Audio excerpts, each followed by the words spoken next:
നമസ്കാരം, പുതിയ വീഡിയോയിലേക്ക് എല്ലാവർക്കും സ്വാഗതം. അപ്പോൾ ആദ്യമായിട്ട് വീഡിയോ കാണുന്നവരാണെങ്കിൽ ഈ ചാനൽ സബ്സ്ക്രൈബ് ചെയ്യുക, ലൈക്ക് ചെയ്യുക, ഷെയർ ചെയ്യുക, സപ്പോർട്ട് ചെയ്യുക. PNC-MAC private nursing college management association of കേരളയുടെ ഫസ്റ്റ് അലോട്ട്മെൻറ്റ് പ്രസിദ്ധീകരിച്ചു. അതിൻ്റെ ഡീറ്റെയിൽസ് പരിശോധിക്കുകയാണെങ്കിൽ നമുക്ക് വെബ്സൈറ്റ് ഒഫീഷ്യലി ഓപ്പൺ ചെയ്ത് നോക്കുക. ഓപ്പൺ ചെയ്ത് കഴിയുമ്പോഴത്തേനും അതിൻ്റെ അകത്ത് click to BSc nursing in first allotment details ഉണ്ട്. അത് ഓപ്പൺ ചെയ്ത് കഴിയുമ്പോഴത്തേനും നമുക്ക് അതിൻ്റെ അകത്ത് കോളേജുകളുടെ ഡീറ്റെയിൽസ് കാണാൻ സാധിക്കും. അതിൻ്റെ അകത്ത് ക്രമ നമ്പർ, അതുപോലെ തന്നെ അവരുടെ തന്നെ ആപ്ലിക്കേഷൻ നമ്പർ, അതുപോലെ കുട്ടികളുടെ പേര്, എത്രയാണ് റാങ്ക് എന്നുള്ളത് നമുക്ക് വളരെ വിശദമായിട്ട് പരിശോധിക്കാൻ സാധിക്കുന്ന കാര്യമാണ്.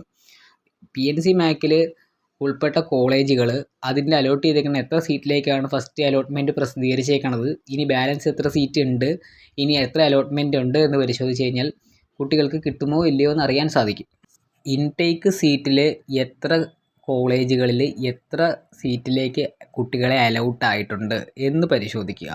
അതിനുശേഷം എത്ര സീറ്റ് റിമൈനിങ് PNC-MACൽ ഉണ്ട് എന്ന് പരിശോധിക്കുക.